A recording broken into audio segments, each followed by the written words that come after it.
Hey guys, so today I wanted to talk about something that I have never heard talked about ever. Not online, not by doctors, not by nurses, not by people who are in the same boat as I am, and I kind of just wanted to go ahead and tell my story about this because I think it's interesting to know and pretty important. So basically, in this past year and a half, I've been hospitalized for trying to kill myself 3 times. And by trying to kill myself, I mean I overdosed on prescription medication 3 times. And the first time I didn't get put to the psychiatric hospital. The third and second time I was. Um, and there have been countless times before that where I actually wasn't put in the hospital. It wasn't taken to the ER. It was kind of just in my room, just failing at it.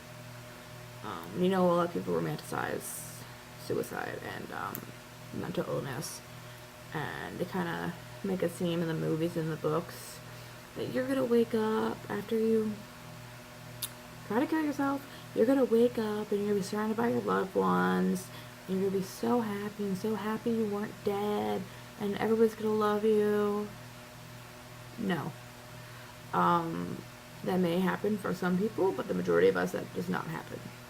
Every single time I've ever done it, I woke up and I was not happy I was alive. I was like, shit, I can't even kill myself right.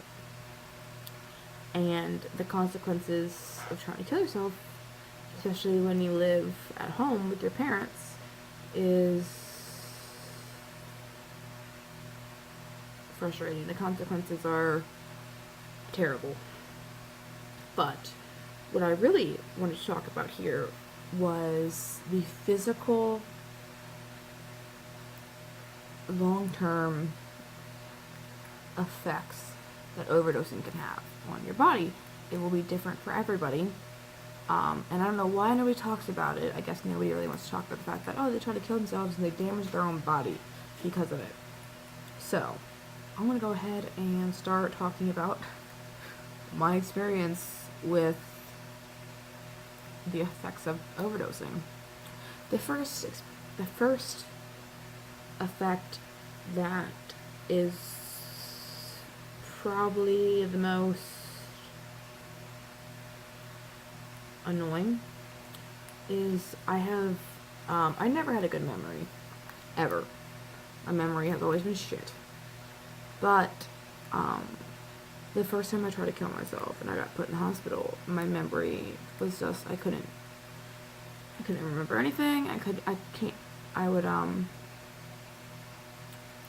forget what I was saying halfway through my sentences, and I just would forget everything, and every single time I did it again, it would get worse and worse and worse. So the last time, I have not recovered completely from it. I would just forget what I was saying, forget really small things, and for a while it was affecting my work because I was forgetting how to do things at work. And I forget where I put things, I forget what I was doing, I don't remember what I did yesterday, I don't remember, I really don't remember a lot of anything. It has gotten better, and again, I've never had a very good memory. I've always been kind of scatterbrained, but it has gotten a little bit better, but my memory is way worse than what it was. So, my memory has been affected.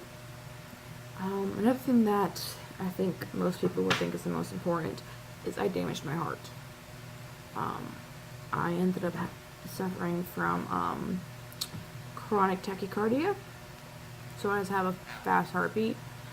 I had to wear a Holter monitor, and my heart reached maximum many times for those 48 hours where I wasn't doing anything.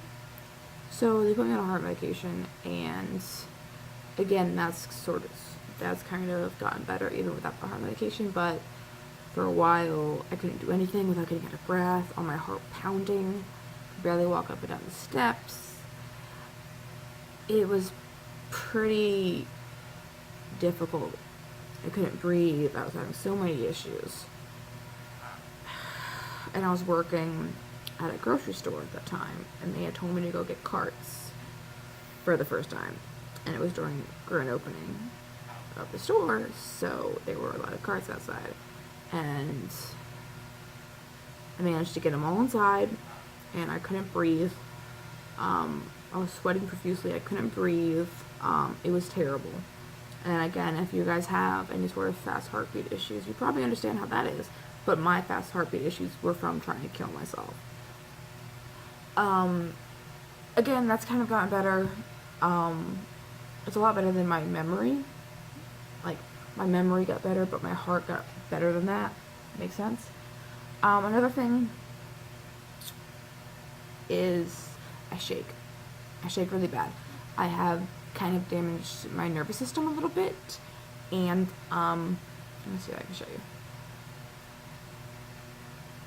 Like, if I hold things, you can notice it a lot more, right? Because if I'm just doing this, you can't really notice it as much.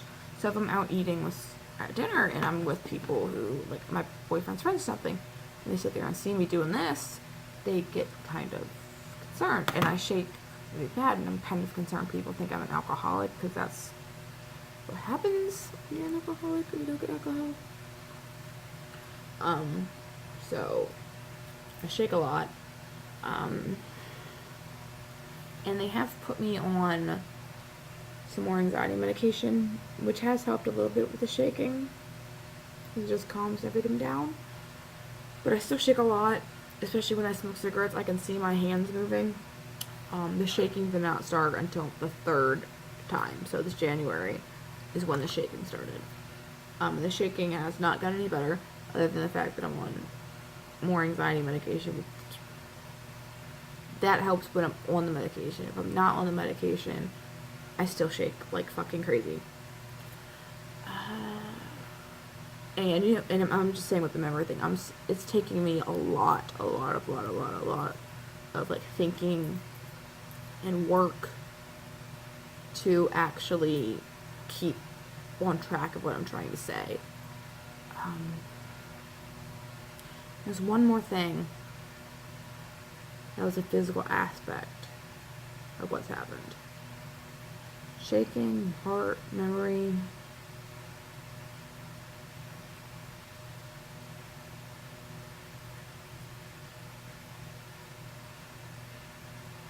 My speech. My speech has been affected. So, how do I approach this?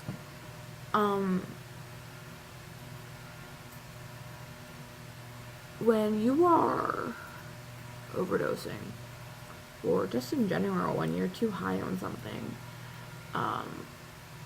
sometimes you can think you're talking, but you're really just making noises. So, the third time again, I was actually kind of, I don't remember seeing anything, but I remember trying to talk, and it did not come out. And again, I've never had the best speech. I was in speech therapy as a kid, and I've always stuttered, but I kind of like slurred words together and just pronounced things differently. But since this started happening after the first time, and it just progressively got worse, and the third time when I kind of remember trying to speak and not speaking was when I kind of started having more prominent issues with my speech. I stutter a lot more, I slur a lot more, and sometimes if, you know, I've gone a while without talking, like I woke up and nobody was home, the first thing I say, it just doesn't make any fucking sense.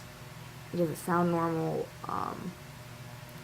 Sometimes I get pretty anxious about it because I know that if I don't say anything before I actually have to talk to somebody in the morning, my words might not actually be words. You know, when it comes to working, I talk to everybody for hours and hours and hours.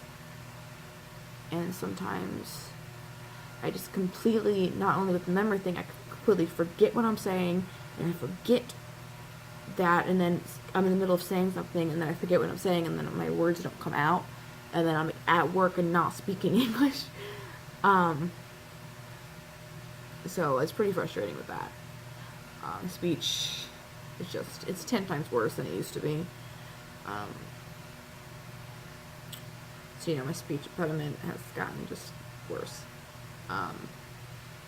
And even if when I was originally growing up, if I slowed down what I was saying, I wouldn't have as many issues. I wouldn't stutter as much, and I wouldn't slur as much. But now, even if I slow down my words, I'll still have some issues. And that, not only, you know, shaking, I think people are going to think, like, I'm an alcoholic, or I have Parkinson's, or something, like, weird.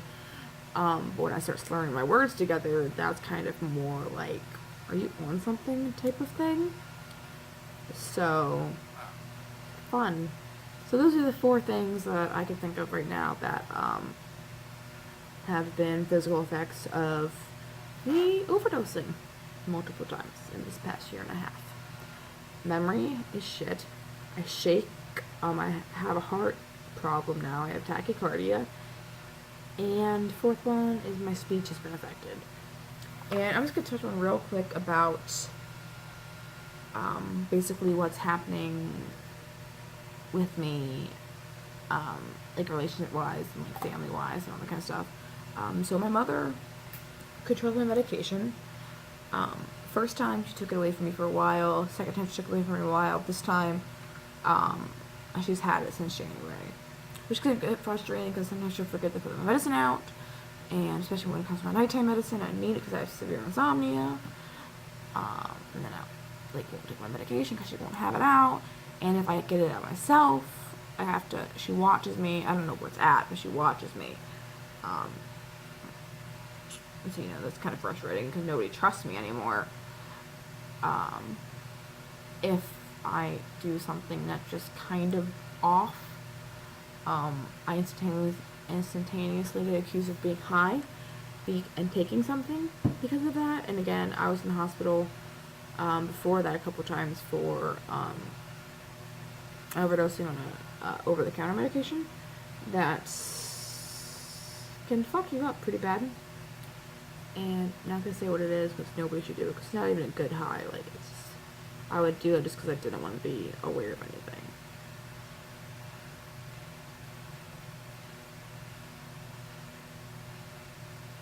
Oh yeah, because of the times that I was high, I always get accused of being high, which is really annoying, especially with the way my dad approaches things.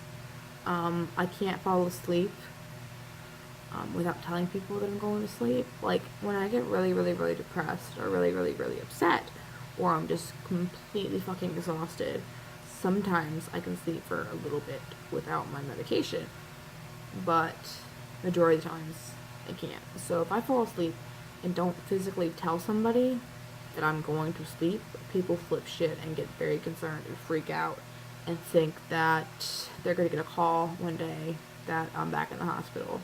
Especially when it comes to my boyfriend, because, you know, my parents can walk up in my room and be like, okay, well, she's just asleep. My boyfriend does not know that. Me and him got in a really big fight once, and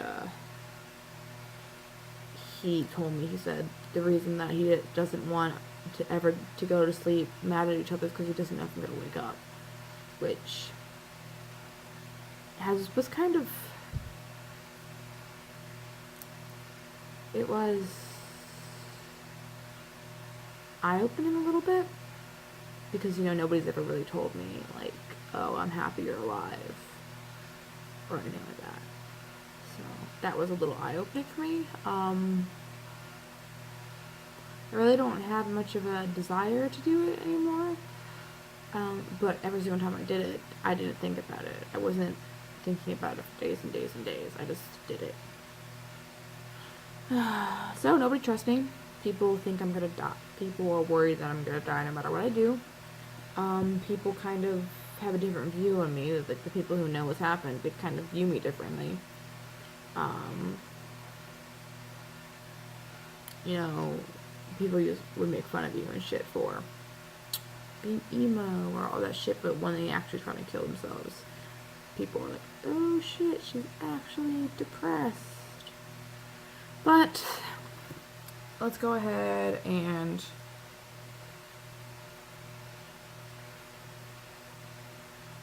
put it all together. Physical damages of trying to kill myself. Memory. Slurring my words. Speech. Heart shaking. And then, like, relationship-wise, is people don't trust me. People are always scared that I'm not going to wake up, and I can't do anything without people, like, telling people. And people kind of view me different. So, I just want to kind of talk about that because nobody ever talks about, you know, what physically can happen after you try and kill yourself. Like, after you overdose so many times, nobody ever talks about any sort of physical damages that can happen. Like, people don't talk about it, and it's not uncommon, but people don't talk about it. Doctors don't even talk about it. So, you know, at the very end of this, I want to say that, I mean, I'm a firm believer that it's your life. You should be able to take it if you want to. But, you know, there's a lot of things that you can do before those steps. There's a suicide hotline. They even have people online that you can talk to. I think same as a suicide hotline. You can just, like, message people online and just talk about it. You know, I had friends and they didn't really care, so they're no longer my friends. I eventually started to know people who actually cared, so, you know, talking to people about it, and, you know, I know some people really, really do not like the idea of medication, but it makes a world of difference majority of the time. It does take time to find what's right. Like, I'm 22. I've been taking medication since I was like 11, and we just now found a nice concoction that is actually good for me. So, it's been over a decade of trying to find medication that works, and we finally have. It could take a lot of trial and error, but, you know, I was trying to say that there are other things you can do majority of the time before making these drastic measures. Suicide hotline. If I remember, I'll put the suicide hotline number in the description, but, you know, Google. No, it's Google. If you're on YouTube watching this, and you probably have Google. You know what I mean? Okay, so, yeah, I just want to talk about that for a little bit. I know this kind of is a long video, and I don't know if anybody's going to watch it or if anybody actually cares. But I just wanted to go ahead and make this public, so maybe somebody will see it and somebody will learn from it. Okay, so, you know, if you like this video, if you like any other of my videos, you can subscribe and like and comment. I know you can't really tell what I got going on with my eyes, but if you want to see a tutorial on what I got going on right now, I can totally do it. So, thank you guys for being here, and I will see y'all in the next video.